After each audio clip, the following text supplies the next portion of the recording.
Every weekday at exactly 8 o'clock, Daniel stopped at the same neighborhood coffee shop before work. He ordered a black coffee and sat beside the window. It was a routine he had followed for 3 years. But one rainy Monday morning, someone else was sitting at his table. Daniel walked toward the table, expecting the stranger to move. Instead, the man calmly pointed to the empty chair across from him. Daniel hesitated, then sat down. Without introducing himself, the stranger leaned forward and quietly said, "Don't go to work today." Daniel gave a nervous laugh and asked if they had met before. The stranger ignored the question.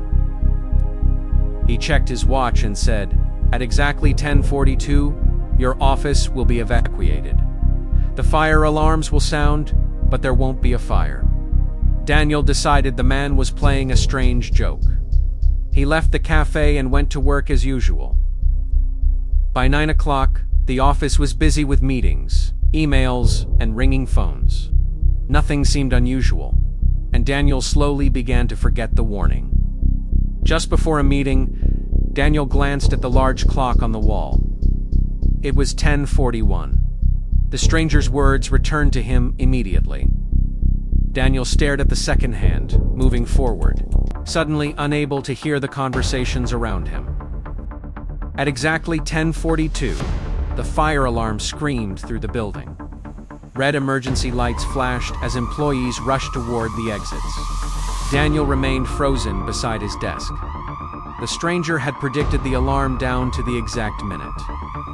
Side. Firefighters searched the building while employees waited in the rain. 20 minutes later, the manager announced that there had been no fire. A damaged pipe had caused a gas leak and triggered the emergency alarm. Daniel felt cold, despite the jacket around him. The next morning, Daniel arrived at the coffee shop 20 minutes early. The stranger was already sitting at the same table. Without looking up, he said, "Your sister will call you in 12 minutes. When she does, answer immediately." Daniel placed his phone on the table and watched the time.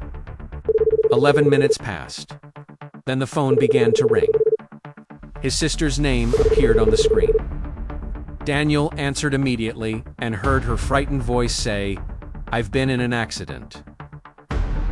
Daniel's sister had driven off a quiet country road. She was injured and unable to leave the car. Because Daniel answered quickly, he contacted emergency services and gave them her location. The doctors later told him that another 15 minutes could have cost her life. Daniel didn't leave the hospital until sunrise. The doctors assured him that his sister would recover, but he barely heard a word they said. His mind kept returning to the stranger. 2 impossible predictions had come true within a single day. What had started as curiosity had now become something far more unsettling. Daniel knew he couldn't ignore it any longer. As rain drifted across the city, Daniel found himself walking back to the same little cafe where everything had begun. The streets looked ordinary, people hurried to work, and traffic moved as usual. Yet nothing felt normal anymore. For the first time, Daniel wasn't looking for answers online. He was looking for the only man who seemed to know what tomorrow looked like. The cafe looked exactly the same. Soft music played in the background, and only a few customers sat near the windows. The stranger was already there, calmly stirring a cup of coffee that had long gone cold. He didn't seem surprised to see Daniel. Instead, he simply smiled, as if he had expected this meeting from the very beginning. Daniel sat down without saying much. There were dozens of questions racing through his mind, but only one truly mattered. Before he could ask it, the stranger quietly placed a small envelope on the table. His expression remained calm as he softly said, "There won't be another chance after today." Those were the only words he spoke. Inside the envelope was a single photograph. At first, it looked ordinary. It showed Daniel standing outside the very same cafe on a rainy morning. Then his eyes stopped on the date printed in the corner. It was tomorrow's date. Someone had taken a photograph that shouldn't exist yet. Daniel slowly turned it over, hoping to find an explanation. Only 5 handwritten words appeared on the back. "Don't go home tonight." Daniel looked up immediately, ready to demand an explanation. But the chair across from him was empty. The stranger had disappeared without a sound. The untouched cup of coffee still sat on the table, slowly releasing steam into the quiet morning air. Daniel carried the photograph with him for the rest of the day.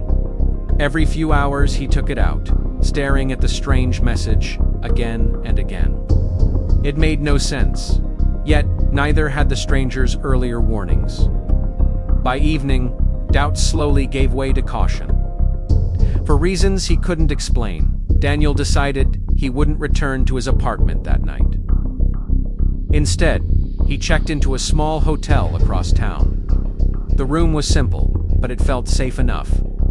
Around midnight, while watching television, his phone suddenly rang. It was his neighbor. The moment Daniel answered, he heard panic in the man's voice before he even spoke the words Daniel would never forget.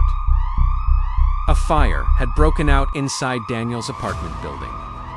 According to investigators, an electrical fault had started in the kitchen before spreading through the entire unit.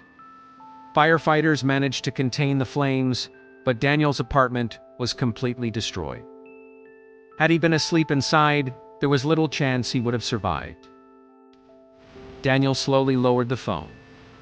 The room fell silent, except for the sound of rain outside the window. 3 impossible events. 3 warnings. 3 lives changed because of one stranger sitting quietly inside a coffee shop. At that moment, Daniel stopped wondering whether the man could predict the future. He simply needed to know why. Before sunrise, Daniel returned to the cafe once again. The familiar corner table was empty. Only a folded newspaper rested where the stranger usually sat. Curious, Daniel picked it up. The headline didn't catch his attention. The photograph beneath it did. It showed a man who looked almost identical to the stranger. Confused, Daniel asked the waitress about the man who always sat by the window. She looked toward the empty chair before slowly turning back to him. Her expression changed from polite to concerned. Then she quietly said something that sent a chill through Daniel's entire body. "Sir, you've been sitting there alone every morning this week." The waitress's words echoed in Daniel's mind long after he left the cafe. According to her, nobody had ever been sitting across from him. Every morning, he arrived alone, ordered 2 coffees, and spent nearly an hour staring at the empty chair before quietly walking away. She assumed he was waiting for someone who never came. Dania refused to believe it. The envelope was real. The photograph was real. Someone had warned him before every disaster. If the stranger wasn't real, then who had left those clues behind? As he replayed every conversation in his mind, one detail suddenly stood out. The stranger had never once told Daniel his name. Somehow, he had always known it. Determined to find answers, Daniel searched through old newspapers and public records, hoping to recognize the face from the article. Hours passed without success until he found a faded report from nearly 20 years earlier. The headline mentioned a young man who had disappeared without a trace after saving another child from drowning in a nearby lake. The photograph beside the article was badly faded, but the clothing looked familiar. The same dark overcoat, the same watch, the same quiet posture. According to the report, the missing man's name had never been released. And despite an extensive search, nobody had ever discovered what happened to him. Daniel folded the newspaper and quietly returned to the cafe one last time. The corner table was empty again, but something new caught his attention. Resting beside the untouched coffee cup was another envelope. This one was thicker than the others. Written across the front were 4 simple words. "Now you'll understand everything." Inside the envelope were several old photographs, a folded letter, and a small newspaper clipping. Every photograph showed moments from Daniel's life, his graduation, his first apartment, family birthdays, but in every picture, someone had been carefully cut out. Only half a shoulder, a hand, or a shadow remained, as though another person had once stood beside him. With trembling hands, Daniel unfolded the letter. It wasn't written by the stranger. It was written by Daniel himself. The letter explained that years earlier he had survived a terrible accident that claimed the life of someone he loved. Unable to live with the guilt, he began forgetting pieces of his own past, slowly convincing himself that some memories had never existed. The stranger had never been predicting the future. He had been protecting Daniel from repeating the same mistakes. Every warning had given him another chance to change a decision before it became another lifelong regret. The office evacuation, his sister's accident, even the apartment fire had all been moments that could have destroyed him. As Daniel reached the final page, one sentence stood apart from everything else. "If you're reading this, it means I finally succeeded." Confused, Daniel turned the page over. There was only one final message. "You no longer need me." Daniel slowly looked up from the letter.